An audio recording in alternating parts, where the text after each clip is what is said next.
we have to talk about those issues. A customer always asks how to deal with the tumor sample, ploidy issue, and also the mosaicity issue. So we will talk about in this webinar some general talk about aneuploidy issue and non-aberrant cell issue contamination with SNP array data first. And then we get into the ASCAT introduction. ASCAT is an algorithm. We're going to get into a little bit detail. And then shoot at some live examples in Nexus copy number. Then we switch to another topic for cancer research data analysis. It's called Agistic. So also for that, we're going to show some live example. So first I want to thank Peter Van Loo for sharing those few slides here. Peter, I will mention later, is actually the author for ASCAT algorithm. So as you can see here, this is a typical SNP array data in copy number data analysis. So what you get on the top is the log ratio plot, and you see the log ratio values for each probe, and also the algorithm will generate the copy number segments in blue color, in green color here. So also for SNP array, you get those BNEL frequencies converted from each SNP call. So in this case, you see we have normal diploid regions, and also we have copy number gain regions and copy number loss regions. So in the normal regions, and let's say diploid regions, there is no copy number gain or loss. You get 2 copies in that chromosomal region. If you look at the BNEL frequency, it's 0 in this case, log ratio values. I'm sorry, log ratio values is 0. You look at the BNEL frequencies, you get these 3 bands pattern. So it comes from the 0 band is actually the AA call, and the middle band is the AB call, and the top band is a BB call. You get the 3 bands corresponding to the normal diploid region. If you have a copy number loss, in this case, you only have 1 copy. So in this case, you see the BNEL frequency, you get only 2 bands, either A call or B call. You also get copy number gain. In this case, you get a 4-band pattern. Why do you get 4? Because you get 2 copies in 1 chromosome, and another one is only 1 copy. We call that allelic imbalance. So in this case, if you look at the BNEL frequency bands, we will have AAA, AAB, ABB, and BBB. Also, sometimes you get this so-called copy neutral LOH region. So you get 2 copies in that region. You get log ratio value 0. But you look at the BNEL frequency, it's actually only 2 bands. So because both copies come from the same parent, so you have the identical. So you have this AA call and BB call. You don't get AV call. So that's the actual pattern when you see from a SNP array. But in cancer samples, there are aneuploidy issues. For example, in this case, we have the 4 copy number regions, so across the board. If you only look at the log ratios, it looks not normal to you. Could be you call that diploid across the board. However, with the help of the BNEL frequency, you can see the different bands. So if you only get 2 copies across the board, you get 3 bands. But here, we don't get that. We get 3 bands, 2 bands, 4 bands. So let's look at it in detail. So if you have a 4 copy in this case, you could have 3 bands. 3 bands means you have a balanced copy number gain. So you get 1 duplication for each chromosome in this case. So you get AAAA band, AABB band, and BBBB band. You also can get 4 copies from the same chromosome. You lose the other copy. So you get 2 bands in this case. So AAA and BBB. This is the imbalanced copy number gain. In this case, you get 4 copies, but you only have 1 copy on the one side, 3 copies on the other side. So what you get is AAA, AAB, and ABBB, and BBBB. So in this perfect situation, you get 25% of BNL frequency and also 75% BNL frequency for this band. So with the help of those BNL frequency bands, we can actually decipher from this log ratio values what they are. However, for tumor samples, you always get those non-aberrant cell contamination. Some people call that mosaicity issues. In this example, we illustrate one copy number loss region with the contamination in different percentage of normal tissues. If it's pure tumor, in this case 100% of aberrant cells, you are supposed to get one copy number loss. For the BNL frequency, you can only get 2 bands. In this case, we talked about this already. If it's 0% normal tumor cells, it's all 100% normal tissues, you actually get diploid regions across the board. You get 3 bands. However, for the mixture of normal non-aberrant cells with tumor cells, you get different locations for the middle bands. So the middle bands start to separate if you have 10% of tumor cells. Just a little bit separation. But 50% would be something in the middle, so they separated 25% and 75%. And also, if you go to 75% of tumor cells, only 25% of normal cells, then the 2 band in the middle actually start to go merging towards the top and lower bands. So to the extreme, of course, only get 2 bands. So this is a so-called mosaic one copy number loss. As you can see, with the normal tissue contamination, this BNL frequency bands get a little complicated. Now let's look at the together. So with the ploidy issue and also the non-aberrant cell contamination issue together, you would get a little bit complication here. The log ratio value will not be as drastic as the pure tumor sample, especially for the gain part. Usually gain probes is performance a little lower than the deletion.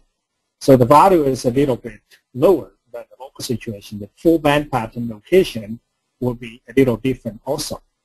So, but no matter what, we only see differences in the middle bands. Either one band separated into 2 or different locations. The top band and lower band are always there. Those are the homozygous probes. So you can see they are not that important for the, those 2 bands. There are a few algorithms addressing different issues like non-aberrant cell and mixture contamination, and also the aneuploidy. There are quite a few algorithms out there. ASCAT is one of the only handle of them. Algorithm can handle both issues at the same time. So now let's get into this. What is ASCAT? ASCAT actually stands for Allele-Specific Copy Number Analysis of Tumors. So it's developed by Peter Van Loo from the Cancer Genome Project Wellcome Trust Sanger Institute. So to get the mathematical equations, I'm not going to get into too much detail because it's really confusing, but the idea is, as you can see here, there's 2 equations. The equation R stands for log ratio. B stands for BNL frequency. So Peter also in the equation put into the raw aberrant cell fraction and the psi for the tumor ploidy. So it's actually a model. Try to fit into those different contamination fraction and tumor ploidy into this equation to match the observed log ratio and BNL frequency. To solve this equation, what you get is the allele-specific copy number. For the copy number state for A allele and copy number state for the B allele. So you get different copy number for each allele. So that's how you can get the ploidy issue. You get the different patterns based on what we just displayed in the slides. So this is basic idea for the ASCAT algorithm. So as a user, a scientist, you really don't need to solve the equation manually by yourself. You can run Nexus copy number inside the software. You have ASCAT, but there are some requirements for you to do that. First, the data has to be SNP array, so either from Affymetrix or from Illumina. The data also in this version, you have to run it as the pair-matched analysis. Basically what it means, you got to have the tumor sample and the matched normal sample from the same patient to get the best results.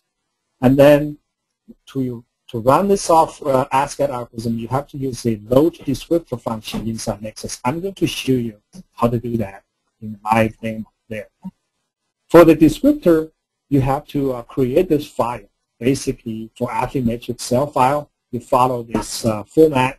You have to put in the cell file for the tumor, cell file match normal, cell files for the from the same patient.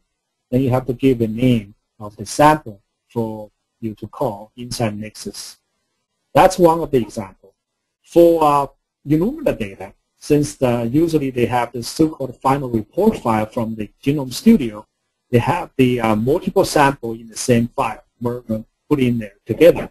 So what do you have to do? You have to follow this format. It's basically identify what is the cancer sample ID, cancer sample, and also the normal sample ID inside the same file. So you put in into this kind of format. That's all you need. You can use Excel to generate this file, but you have to save it as the path in the text file before you load it to Nexus. Now I'm going to show you a live example to see how easy it is to run ASCAT. So this is the Nexus copy number. I already loaded the data into. So it's under the dataset tab. There's the 25 samples, but 2 of them coming from the Affymetrix cell files running ASCAT. I've already done that. However, I want to show you how to do that in Nexus. So you go to load descriptor.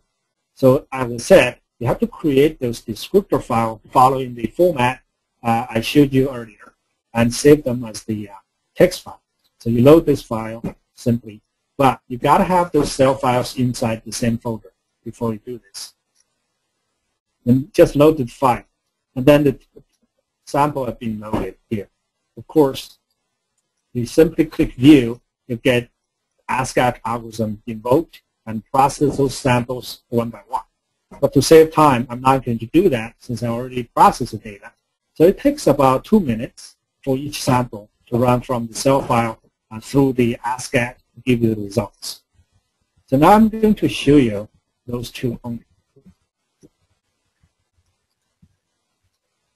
So that's actually the results you get for those 2 samples. One from the primary site tumor sample. The other one is from the metastasis site samples. So you get different patterns. In this case, as for the people who are not familiar with Nexus copy number, so the red color here is the copy number loss call. The blue color is for the copy number gain.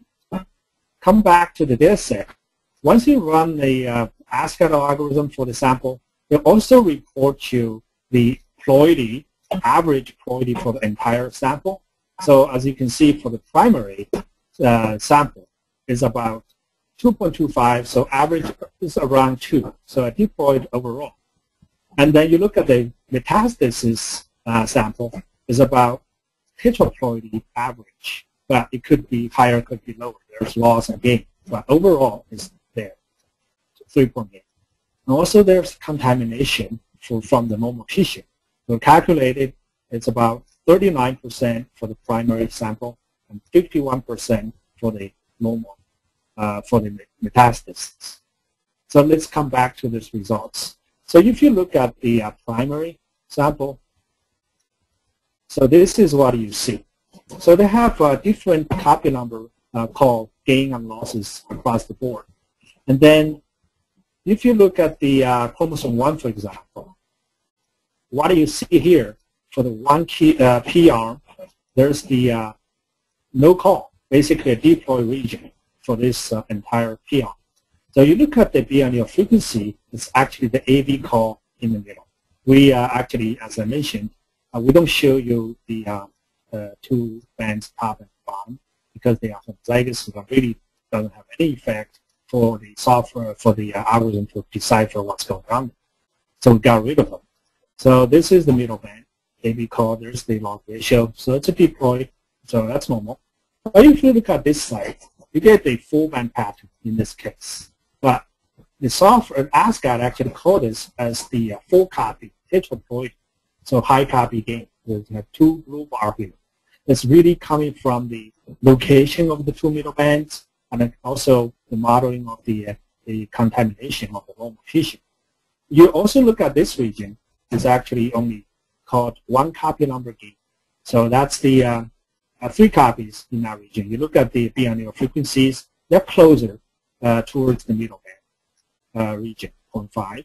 So that's why it's called 3 copies here and 4 copies there. You look at the whole genome view. That gives you the log ratio for the entire chromosome, and also look at the BNL frequency for each chromosome here. So that's the chromosome 1 region, as I mentioned earlier. It's the middle band. That's the 2 middle band separation with the log ratio value goes up. And the same thing for the chromosome 2 here. Then you see basically the middle bands right there, and then a little bit bump up. You look at the chromosome 2, they call that the 1 copy number gain. So if you see the middle bands actually start to separate a little bit. If you go into chromosome 2, you see the separation start to happen. And also the log ratio value is higher than 0. That's why it's called triploidy in this issue, in this chromosome. So that's pretty simple actually for the diploid overall sample. Now let's look at the other one, metastasis. So it's aneuploidy actually, the ploidy is about, overall is about 3.8. So it's you can see most of them you get the full copy or higher gain. And then you look at the whole genome view. They have the same pattern similar to the primary samples. However, ASCAD, based on the BNL frequency pattern, based on the model for the contamination in their 51% normal tissue contamination, it actually called them differently in this case. As you can see, we have the triploidy for the 1P area and also tetraploidy for the 1Q. Same thing for the chromosome 2, you have entirely tetraploidy go over the entire chromosome 2. So you look at them, they have different pattern right here. So even for this one, it actually looks like copy number loss in this case. You see the mosaic tissue here going on. So chromosome 4, you look at them. They actually called as mosaic ROH based on the log ratio values, so not low enough. So based on the ASCAD algorithm, they call this as normal to a diploid region, but with multi-acid issue, so it's actually called ROH in this region. So that's actually mosaic. And also here, instead of called it a 1 copy gain, it's actually called a 4 or 2 copy gain. So it's actually 4 copy total. So that's an idea for the to look at the data in ASCAD results and also how to run them in the Nexus software. Now let me switch to another topic. It's called the GISTIC. GISTIC stands for Genomic Identification of Significant Targets in Cancer. So this is actually developed by the Broad Institute.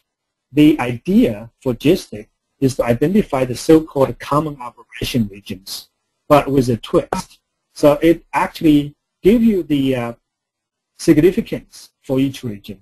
So it's has a much higher standard than just checking the results by just frequency. So it's assigning a G-score for each region. G-score actually is determined by not only the frequencies, how many samples in those population have the same gain or loss, but also determined by the amplitude, which means if you have some sample with a very high copy gain, then they will get higher G-score. For same thing for the copy number loss. If you have a lot of sample has homozygous deletion, both copy got deleted, you get a higher G-score. Same thing there. And also, you get the false discovery rate correction Q-bound value. What is a Q-bound? Q-bound is actually a p-value. for each region, but it does the forced discovery correction. So it's called Q instead of P.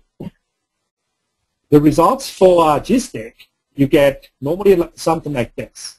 So you get a peak, but the highlight in this region was the smaller region. We call that peak region. Peak or region we call in Nexus.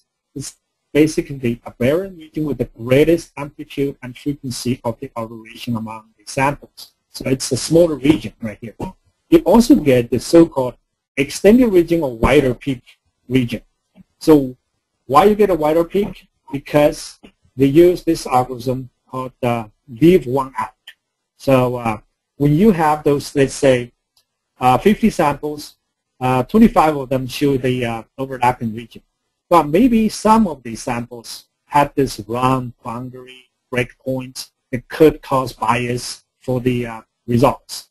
So by doing the leave one out, you could correct those kind of mistaken samples. So to give you more robust results for identifying the most likely gene targets in the region. That's why it's a wider region, because you always leave one out in that case when you get those regions. So now let me show you the actual results in the Nexus copy number. How do you do that first? I have another data set here using Illumina data. If you view all of them together, what you see here is just simply by frequency. So you have samples down here have a copy number gain and copy number loss. But the overlapping region shows up right here. 91% of the samples show this focal deletion right here, chromosome 3. Same thing for those blue color copy number gain regions. You get those different frequencies, percentage. So that really is depending on how many samples down here they overlap in that region, just purely by frequency. But GSTIC is much better than that. So you go back to the data set, you run GSTIC from the tools button. It takes just a little bit of time for those 23 samples here. So let's just wait.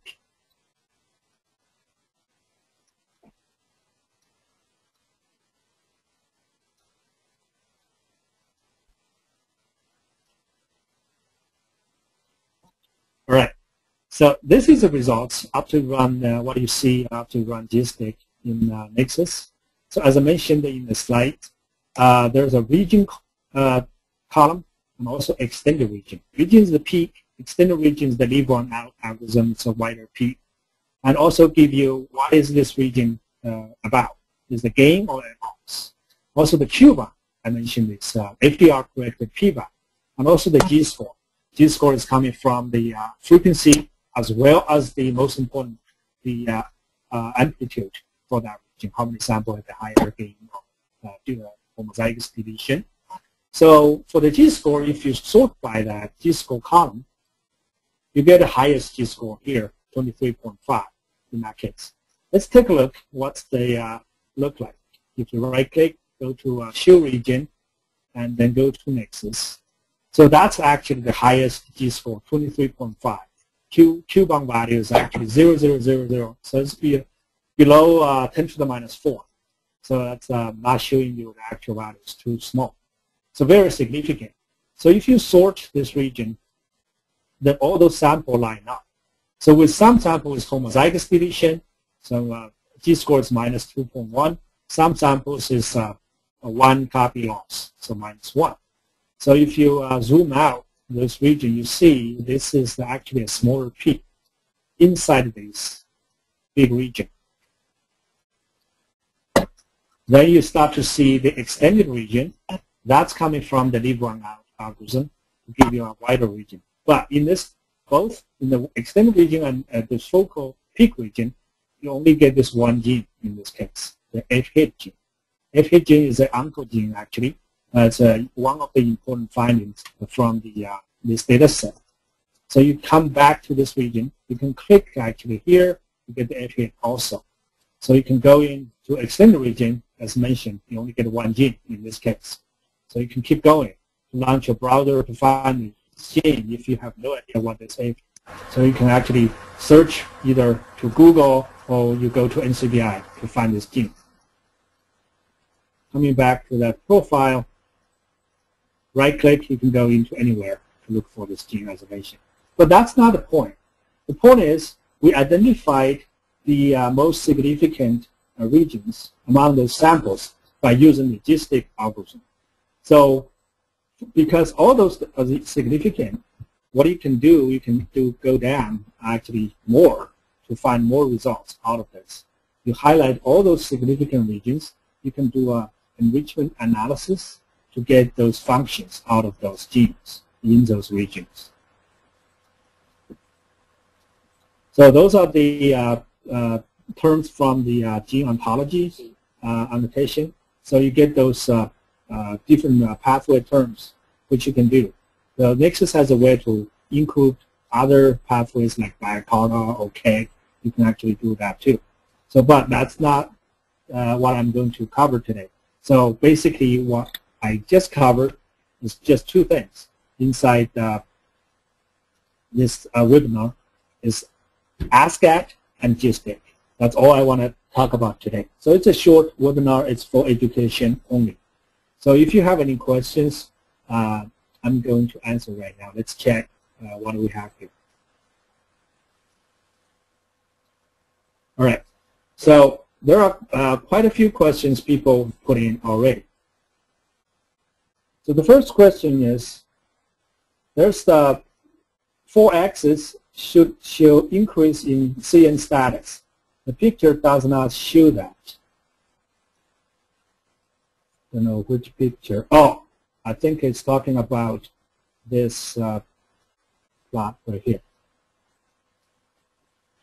Maybe the question is relating to that. If you have full copy, you get the log ratio at 0. Why it gets 0 instead of going up? That's a good question. Actually, when people plot out log ratio, a lot of times people use so-called center around median. So a center around median basically take the median values for all the probes and put them as 0 as log ratio. So imagine you have full copy across the board. Then the median value would be full copy, basically right there. So you center by median, you get 0 in that case. So I forgot to mention, a lot of times people do that center by median. If you don't do center by median, you push this down, so that will go higher. So that's the situation. But a lot of times people don't do that. So they take the median values and consider as the deployed by default. But sometimes, in this case, it's not. So the deploy, the median value region is actually the full copy in this case. Hopefully that answers your question right there. The second question, when you load metastasis and primer sample in ASCAT example, did you use match pairs? Yes, I do. So they all use the blood sample from the patient as the same normal pair. So for example, if I go back to the slides, here I have the example right here. As you can see here, so this is actually the actual example. You see the tumor samples are separate, different, but the matched normal is the same because they come from the same patient. Both use the blood sample as the normal, matched normal. So I put in there as pairs, use the same normal cell files in this case. That's a good question also. A third question, can you run ASCAT without a matched normal sample? Can we use HapMap sample for some other control? That's a good question. Right now, actually people use the pair match in this version. It's called ASCAT version 1. Peter has developed the version 2, which we're putting into Nexus right now. So in that version 2, it does not require a pair match sample from the same patient.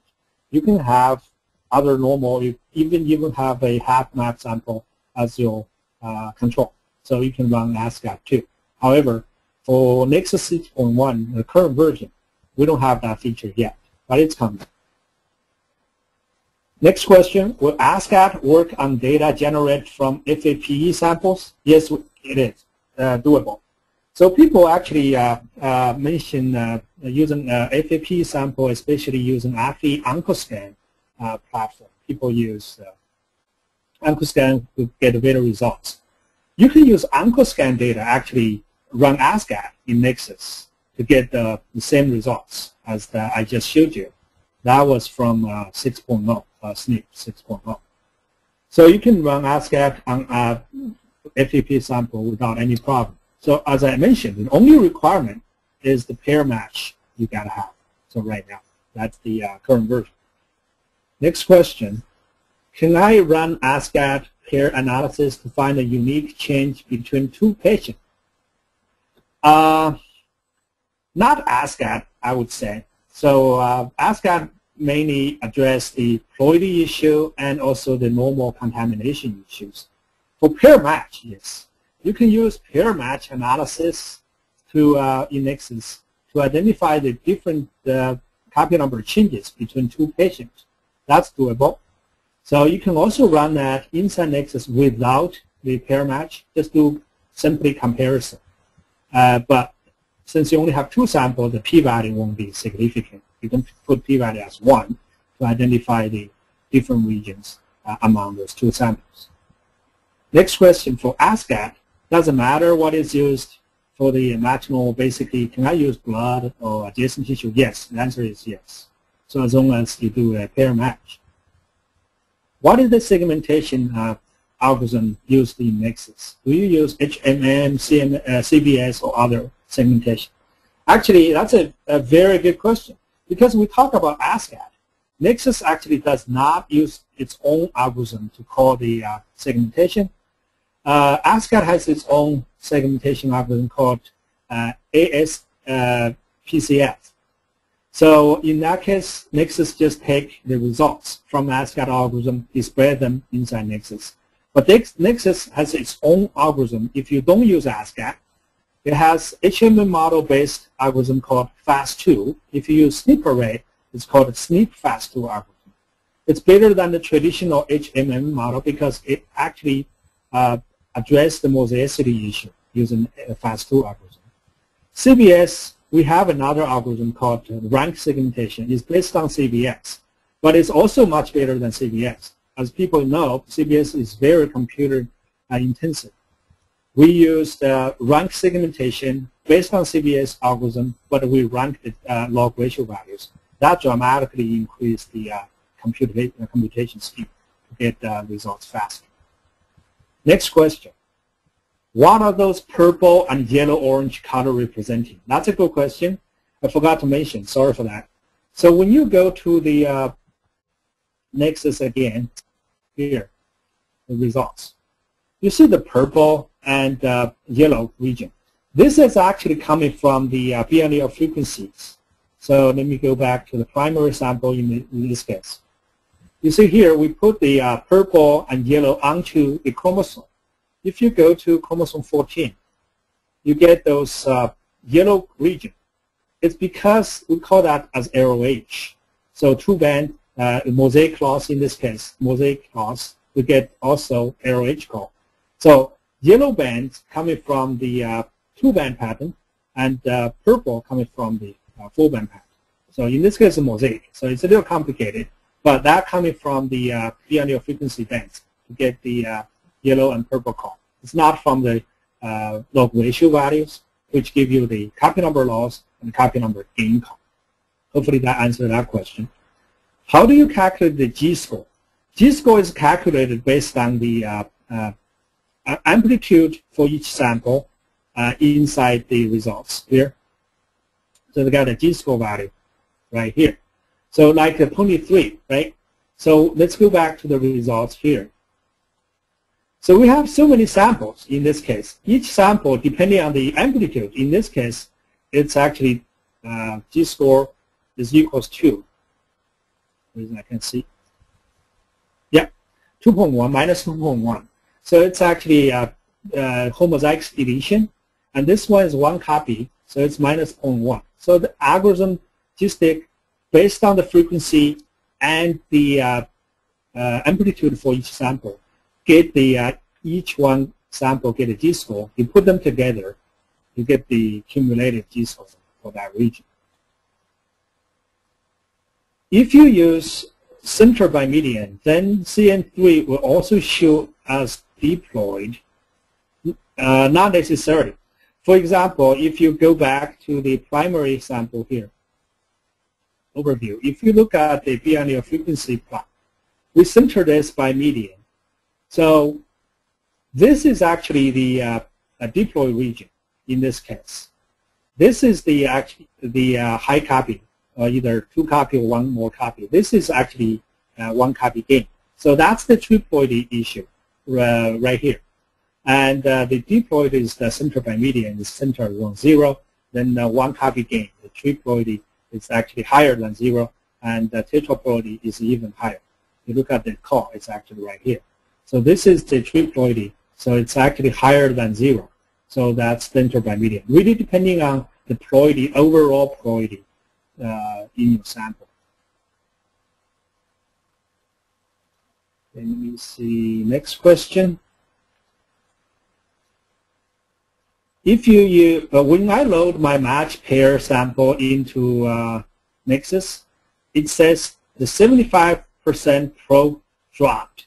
What does that mean? I think that comes from the system map correction.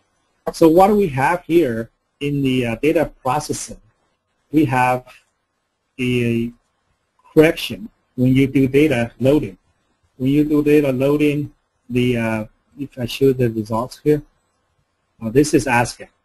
So if you do this, we show you system map correction. So here I'm not doing any system map correction. But what it is the GC waviness. So when the data is wavy, when you load data, for example, you go to Illumina, there's the optional step, perform system map correction. You have to choose the right array type for your data. If you pick the wrong correction file, because each array will generate a correction file based on the GC content of the probe location, and then if you pick the wrong one, you might get those error like 75% or even 90% of the probes got dropped. That's coming from the correction of the waviness. We call it system map correction. You have to check what it is. Your array. That's all the questions so far. So I'm going to hand over to Shalini to start the poll. If you have more questions, please feel free to put in. Thank you, Dr. Chai, for a nice